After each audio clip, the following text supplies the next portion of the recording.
Hello everyone, Andy Wolverton here with Journeys in Darkness and Light, and we're here to talk about the new releases in film noir and neo-noir on physical media for the month of June 2022. Now, if you've been subscribing to my channel, you know that for the last several months, we've had a pretty slim selection of new releases. But in June, we've got quite an explosion. So I got my coffee here, and so we are good to go. So let's get started. I'm actually going to dip back into May for a box set that I missed, and it's a big one. It's called After Dark Neo-Noir Cinema Collection 1 from the Australian label Imprint, part of a company called Via Vision. Now, this set was released on May the 25th, and this is a Region B collection with 6 neo-noir films that I'm only going to briefly mention today, but I'm hoping to give you another video that gets into a little bit more of the details. So, for this set, we have these 6 films. After Dark, My Sweet from 1990, Rush from 1991, One False Move, 1992, Mortal Thoughts, 1992, Flesh and Bone, 1993, and Twilight, 1998. Now, this is a limited edition hard box set, limited to 2,000 copies. Now, the price for this set, it's not cheap. The list price in Australian dollars is $210, which translates to around 150 US dollars. That comes out to about $25 per movie. Now, remember that you're getting 6 films, several extras, and an 80-page booklet. I'd love to get this, but it's out of my price range right now. Some of you may have already gotten this set delivered to your homes and you have it in your hands right this minute. So let me know how it is if you have a copy of it. Again, I hope to do a future video on this one and something that gets into the films themselves and all of the extras. So I know there's a lot to talk about with that set, so stay tuned. On June the 6th, we have a ton of noir-related TV shows coming to us from the UK, all of them from Network, or Network on Air, which is their website name.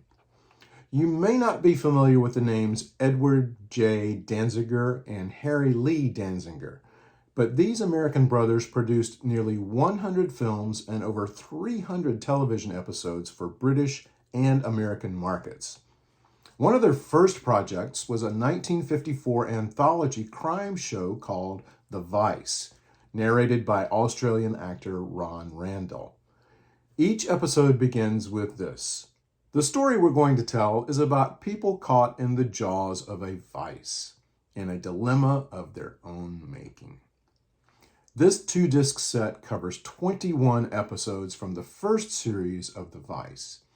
The second series, running from 1955 to 57, was called The Vice Mark Saber, which dropped the anthology format to instead feature Detective Mark Saber, played by Donald Gray, a one-armed Scotland Yard police detective.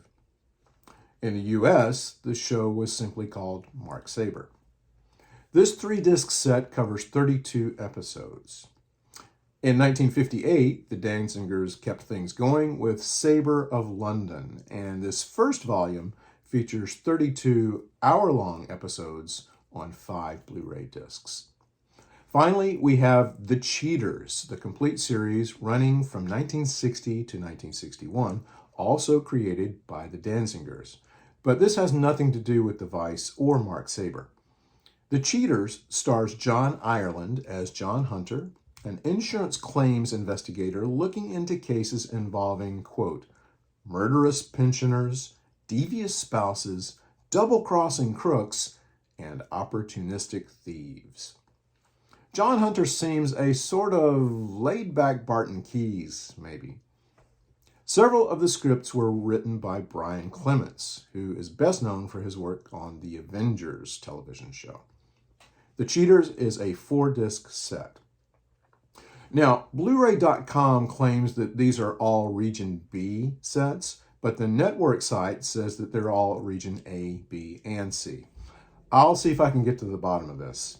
I may need Mark Saber's help.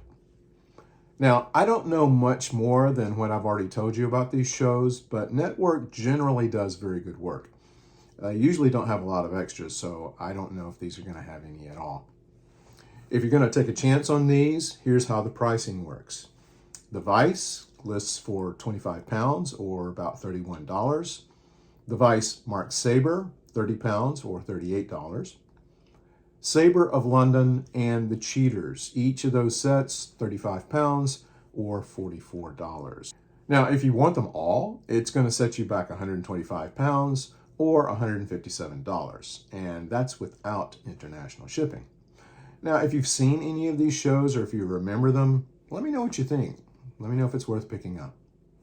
Man, Kino Lorber just keeps churning out the film noir box sets, and here we are with the 7th volume of Film Noir, The Dark Side of Cinema. This one running from 1956 to 1958. A 3-disc set coming out on June the 7th. So here's what we have. We start with The Boss from 1956, directed by Byron Haskin. We're used to seeing John Payne as a sort of everyman trapped in situations not of his own making, trying to find freedom, redemption, etc. It's a bit jarring, though, to find him here as a World War I veteran coming home to take control of a political machine from his brother, played by Roy Roberts, and becoming a real nasty. Although this may be Payne's most unlikable role, it could be his finest performance. The film features a Dalton Trumbo screenplay and an early appearance by Joe Flynn, who was in about a zillion TV shows during the 50s and 60s, most notably McHale's Navy. Now, this disc includes a new audio commentary by writer and film historian Alan K. Rode. Next, Chicago Confidential from 1957, directed by Sidney Salko. Now, I love any film that involves a syndicate, which can be practically any organized association of gangsters. In Chicago Confidential, a syndicate tries to take over a trade union, which results in the death of a union official. And that results in another union man named Blaine, played by Dick Foran, being framed for the murder. But District Attorney Jim Fremont, played by Brian Keith, is running for governor, and he can win some major votes if he can convict Blaine. There's all kinds of shenanigans going on here that are told in a quasi-documentary style that so many films tried to copy after The Naked City appeared in 1948. The film also stars Beverly Garland, Douglas Kennedy, and Elisha Cook Jr. There he is. We close out the set with The Fear Makers from 1958, directed by Jacques Tourneur. After 2 years in a Chinese internment camp, Alan Eaton, played by Dana Andrews, returns to his PR firm to find that his partner died in a car crash after selling the firm to a new employee named Jim McGinnis, played by Dick Foran. That's him on the left, making his second appearance in this set. How about that? McGinnis invites Eaton to stick around as a consultant, but Eaton begins to suspect not only that his former partner was murdered, but that McGinnis may be involved with the communists. This one also features a new audio commentary by Alan K. Rode. This is another interesting set from Kino. They just keep them coming, which is great. This one releases on June the 7th. Now, again, if you've been watching my videos, you know that Flicker Alley has been killing it with some fantastic film noir releases this year. And even last year, they released 2 Argentine titles, The Bitter Stems and The Beast Must Die. Both are must-own releases. Then, a couple of months ago, we saw The Whistle at Eaton Falls. And also, don't forget Repeat Performance, not too long ago. Now we get a Poverty Row double feature with 2 film noir titles from 1947, both directed by John Reinhardt for Monogram Pictures, The Guilty and High Tide. First, The Guilty, based on a short story by Cornell Woolrich. World War II veterans Mike Carr, played by Don Castle, and Johnny Dixon, played by Wally Cassell, are roommates in a tenement apartment. These guys begin dating twin sisters, Estelle and Linda, both played by Bonita Granville, best known for her portrayal of Nancy Drew in that series from the late 30s. When one of the sisters is murdered, Mike and Johnny soon have a police inspector, played by Regis Toomey, who else, breathing down their necks. The Guilty proves that you don't need a lot of money to make an effective film noir. I'll tell you, Poverty Row Pictures didn't mess around. High Tide opens with a car crash on a beach as the night tide approaches.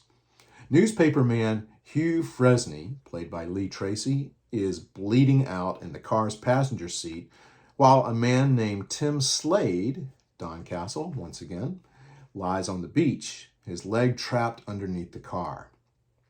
This never would have happened if you hadn't answered that telegram, Fresney tells Slade, which initiates film noir's best friend, the flashback.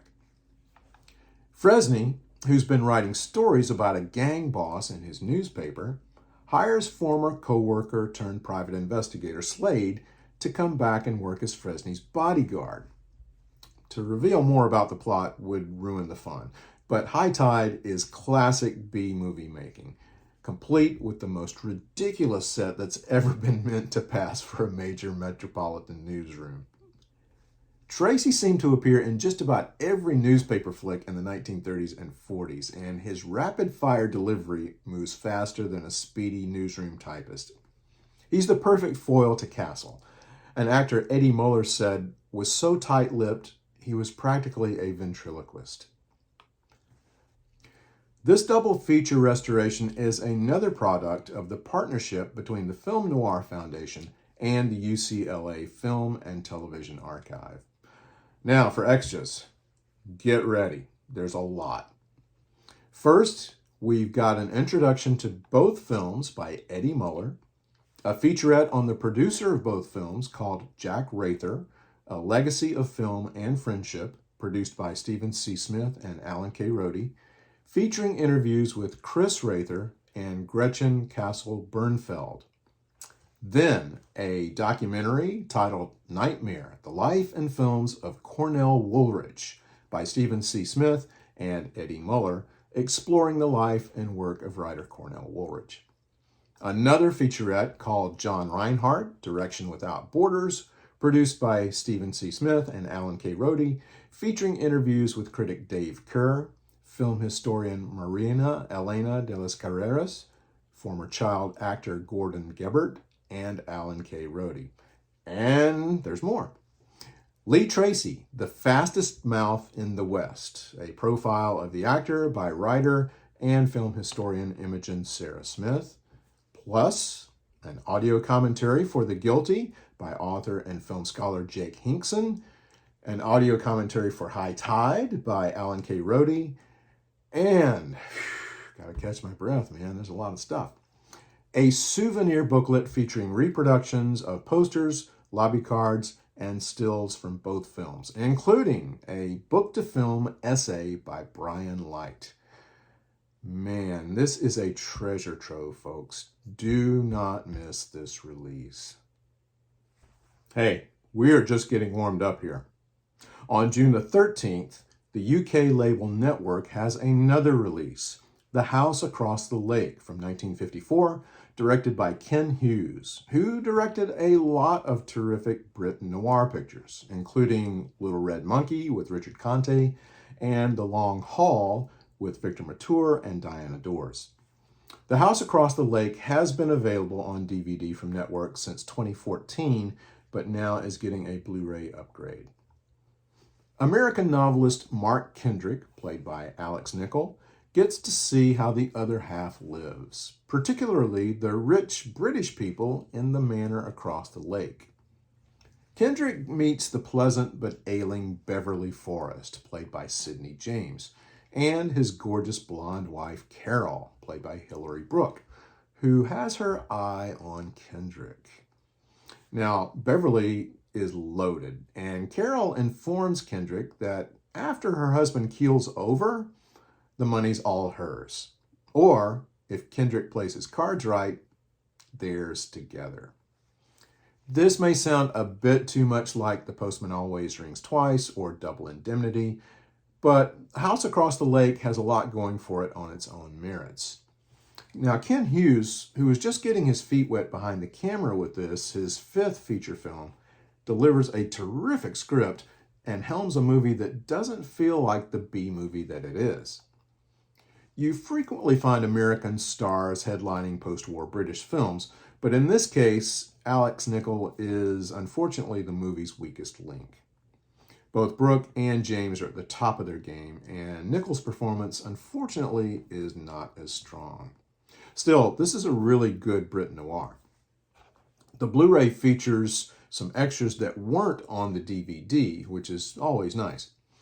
First up, we have an interview with the continuity supervisor, Renee Glenn, an examination of Brit noir by Barry Forshaw called The Dame Wore Tweed, and an extra called The Drayton Case, also directed by Hughes, which is actually an episode of the Scotland Yard film series from 1953.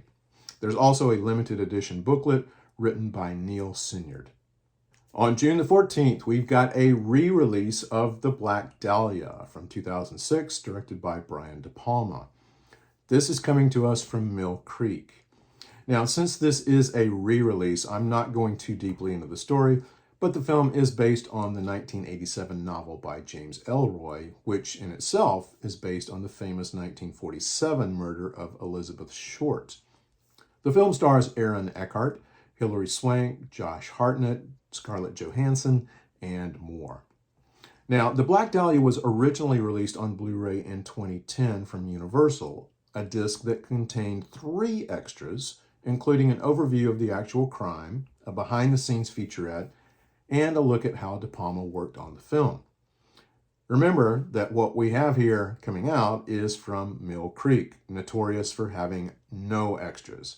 And as far as I can tell, the film hasn't been remastered or restored. As I'm recording this, you can still get that Universal disc with the extras for $9.99. The new Mill Creek disc lists for $15.99, so why would you even bother with this? I don't know, but there it is. Next, a film that was originally scheduled for release last October, and to be honest, it's not a film noir, but it is an important enough picture for film noir fans to at least know about it. I'm talking about Targets from 1968, directed by Peter Bogdanovich. This is a Region B Blu-ray coming to us from BFI Video on June the 20th. A quiet, reserved Vietnam veteran named Bobby, played by Tim O'Kelly, finally cracks, killing his wife and mother, as well as a delivery boy, before deciding to escalate his murders by going on a shooting rampage. One of Bobby's stops is a drive-in movie theater where horror movie legend Byron Orlock, played by Boris Karloff, is appearing as part of a promotional visit. Now, Targets has gained quite a following over the years, not just for being Bogdanovich's first film under his own name, but also for the relevance of the film's themes, which unfortunately are still with us. Know that Karloff's screen time is limited but powerful. This is the first time Targets has been available on Blu-ray, and a North American Region A release is probably coming at some point, but if you're a fan of this one, don't hesitate. No word yet on extras. On June 20th, we have a highly anticipated box set. It's Columbia Noir number 5, which focuses on Humphrey Bogart.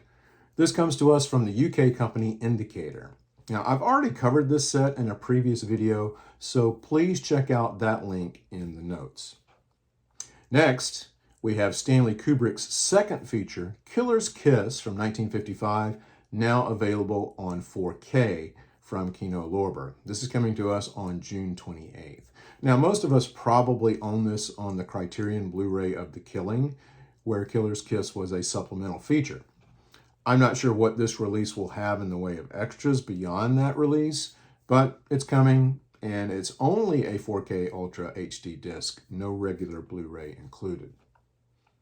Another film out on 4K, also on June 28th, Out of Sight, directed by Steven Soderbergh from 1998.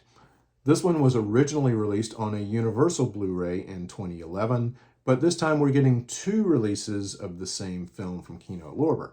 One, a 4K Ultra Combo with a regular Blu-ray, and a separate Blu-ray only release. Both releases include a new 4K restoration of the film, supervised by cinematographer Elliot Davis, and a set of archival extras ported over from the previous release, including an audio commentary by Soderbergh and screenwriter Scott Frank, a documentary on the making of the film called Inside Out of Sight, featuring behind-the-scenes footage and interviews with Soderbergh, George Clooney, Jennifer Lopez, Albert Brooks, Don Cheadle, Ving Rhames, Steve Zahn, Elmore Leonard, and Scott Frank, and also deleted scenes and trailers. Also on June 28th, a reissue of Kino Lorber's first volume of film noir, The Dark Side of Cinema, which has been out of print for a while. I also have a separate updated video on that set in the notes, so please check that out. Okay, so obviously June is going to be relentless on our wallets, so there's just no way around that. But plan accordingly. Skip a few meals, do what you have to do, legally, of course. As always, release dates often change, so if they do, I'll be sure to let you know. And if I've missed anything, please let me know, and I will be glad to add that into the notes. Thanks for watching. Tell your friends, and I'll see you soon.